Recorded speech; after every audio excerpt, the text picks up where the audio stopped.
अस्सलाम वालेकुम व्यूअर्स। आज हम बना रहे हैं बहुत ही ज़बरदस्त बनने वाली chicken cheese tikka bite. Simple सी रेसिपी है, झटपट बनाकर रेडी करेंगे। तो वीडियो को एंड तक वॉच कीजिएगा, स्टेप मिस नहीं कीजिएगा। स्टेप मिस करेंगे तो रेसिपी ख़राब होगी। और पसंद आए तो मुझे लाइक करके अपना फीडबैक ज़रूर दीजिएगा। चलेंगे रेसिपी की तरफ। सबसे पहले यहाँ पर मैंने जो है वो पैन लिया है। पैन में मैं ऐड कर रही हूँ 1 टेबल स्पून बटर। यहाँ पर आप ऑयल का इस्तेमाल भी कर सकते हैं। उसके बाद यहाँ पर हमने इसको थोड़ा-सा गर्म करना है ताकि ऑयल जो है मेल्ट हो जाए। उसके बाद 250 ग्राम यहाँ पे मेरे पास चिकन है, जिसको मैंने छोटे-छोटे चंक्स में काट लिया है। और उसके बाद मैं इसे इसके अंदर ऐड कर दूँगी और उसे उस वक़्त तक पकाऊँगी जब तक कि इसका कलर चेंज ना हो जाए। जैसे ही इसका कलर चेंज हो जाएगा तो हम इसके अंदर हाफ़ टी स्पून ऐड करेंगे लहसुन का पाउडर। आप यहाँ पर अदरक लहसुन का पेस्ट भी इस्तेमाल कर सकते हैं। उसके बाद यहाँ पर मैं नमक ऐड करूँगी अपने टेस्ट के अकॉर्डिंग और साथ कुछ मसाले जो है वो ऐड करूँगी। हाफ़ टी स्पून इसके अंदर ऐड करूँगी मैं ज़ीरा पाउडर और 2 चुटकी आप ऐड करेंगे इसके अंदर हल्दी। साथ ही आप यहाँ पर इसके अंदर ऐड करेंगे हाफ़ टी स्पून कश्मीरी लाल मिर्च। ये कलर बहुत ही अच्छा सा आपका लेकर आएगा। हाफ़ टी स्पून आप इसके अंदर लाल मिर्च पिसी हुई ऐड करेंगे और हाफ़ टी स्पून ही आप इसके अंदर काली मिर्च पिसी हुई ऐड करेंगे। हाफ़ टी स्पून मैं इसके अंदर ऐड कर रही हूँ सूखा धनिया पिसा हुआ और 1 टेबल स्पून भरकर ऐड करूँगी इसके अंदर सिरका। सिंपल से मसाले हैं, बस आपने इसको ऐड करना है और उस वक़्त तक पकाना है तब तक चिकन आपकी जो है अच्छी तरह गल ना जाए। अब आप देख लें कि आपका चिकन का कलर भी अच्छी तरीके से चेंज हो जाएगा और यहाँ पर हमारी चिकन जो है वो तकरीबन गल चुकी है। अब यहाँ पर मैं हाफ़ जो है वो ऐड कर रही हूँ शिमला मिर्च। आप कोई भी सब्ज़ी का इस्तेमाल कर सकते हैं, जो आपको वेजिटेबल पसंद हो आप ऐड कर सकते हैं। यहाँ पर आप इसके साथ प्याज का इस्तेमाल भी कर सकते हैं। मैंने यहाँ पर प्याज ऐड नहीं की इसलिए कि मुझे यहाँ पर इसे फ्रीज़ करके रखना है। अगर आपने फ्रीज़ करना है तो आप प्याज ऐड मत कीजिएगा, वरना आप प्याज ऐड कर सकते हैं, ठीक है। अब इसे हम साइड पे करेंगे। यहाँ पर मैं एक अंडा लिया है, अंडे को तोड़ के इसे अच्छी तरह फेंट लेना है। नमक ऐड कर लीजिएगा और चाहे तो यहाँ पर आप हल्का सा कलर भी ऐड कर सकते हैं।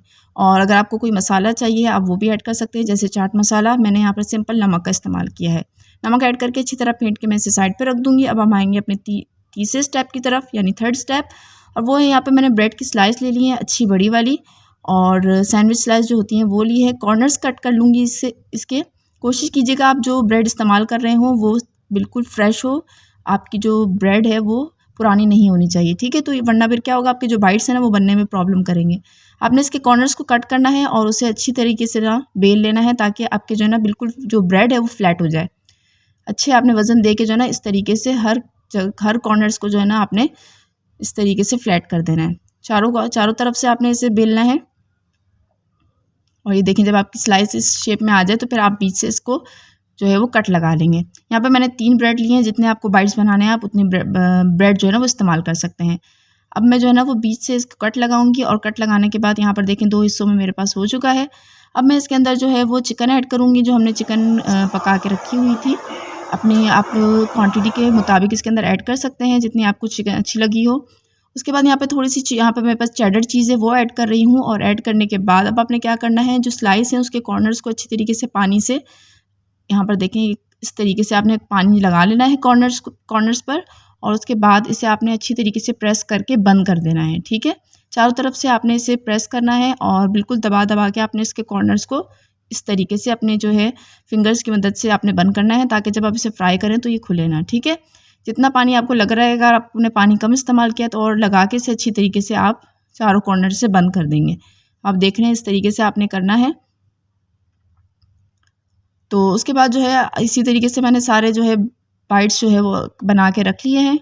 अब हमने क्या करना है, हमने एक अंडा लेना है जो हमने पहले से फेंट के रखा हुआ था, उसमें हम इसे डिप करेंगे चारों तरफ से। और डिप करने के बाद हम इसकी कोटिंग कर देंगे ब्रेड क्रम्ब से, ठीक है।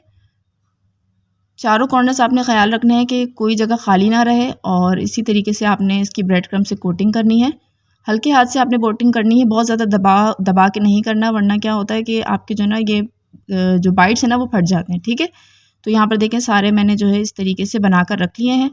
अब आपने को फ्रीज़ करने का तरीका बता दूँ, यहाँ पर आपने कोई भी एयर टाइट बैग लेना है इस तरीके से, और इसके अंदर आप जो है ना इसे फ्रीज़ करके रख सकते हैं आराम से। आप इसे 1 महीने तक जो है ना वो स्टोर भी कर सकते हैं। और जब आप कोई मेहमान आ जाएँ या अपने बच्चों को लंच बॉक्स में अगर कुछ यूनिक देना चाहते हैं तो आराम से आप ये भी दे सकते हैं, ठीक है। तो आपने फ्राई करने से पहले क्या करना है, जब आपके जो है वो बाइट्स ये इस तरह हो जाएँ तो आप जो है ना 10 मिनट के लिए इसे फ्रीज़र में रख दें और उसके बाद आप इसे फ्राई करें। यहाँ पर पैन में मैंने पहले जो है ना वो ऑयल को गर्म होने रख दिया था, हल्का ऑयल गर्म हुआ है, उसके बाद मैंने इसके अंदर अपने ये बाइट्स जो है वो ऐड कर लिए हैं, ठीक है।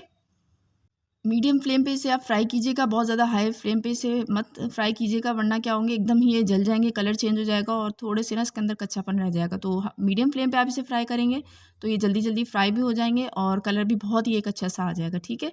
और दूसरी बात ये कि आपने इसकी साइड्स को पलटते रहना है, एक साइड को बहुत ज़्यादा टाइम नहीं देना है, हर थोड़ी देर बाद जो है आप जो साइड है उसको पलटती रहिएगा, ठीक है। तो अब ये देखें ज़बरदस्त से हमारे बाइट्स जो है ना वो रेडी हो चुके हैं। बस आप देखें कलर भी अच्छा आ चुका है। बस अब मैं इसे निकाल लूँगी और सर्व करूँगी और फिर आपको दिखाऊँगी इसकी फाइनल लुक। तो ये देखें ज़बरदस्त से हमारे बाइट्स रेडी हो चुके हैं। बहुत ही आसानी से ये बनने वाले बाइट्स हैं। रेसिपी अच्छी लगी हो तो मुझे ज़रूर अपना फीडबैक दीजिएगा। मैं इंतज़ार करती हूँ आपके फीडबैक का। और मैं आपको अभी इसे ठंडा हो तो मैं आपको दिखा भी देती हूँ। अंदर से बहुत ही चीज़ी से बनते हैं ये। चाहे तो आप चीज़ वाला जो स्टेप है वो स्किप भी कर सकते हैं, आपकी अपनी मर्ज़ी है। तो ये ज़बरदस्त से रेडी हो चुके हैं। अब अपना बहुत ख़्याल रखिएगा, मुझे दुआओं में याद रखिएगा। इंशाअल्लाह मैं मिलूँगी एक नई रेसिपी के साथ। जब तक के लिए मुझे दीजिए इजाज़त। अल्लाह हाफ़िज़। अपना बहुत ख़्याल रखिएगा और मुझे दुआओं में याद रखिएगा।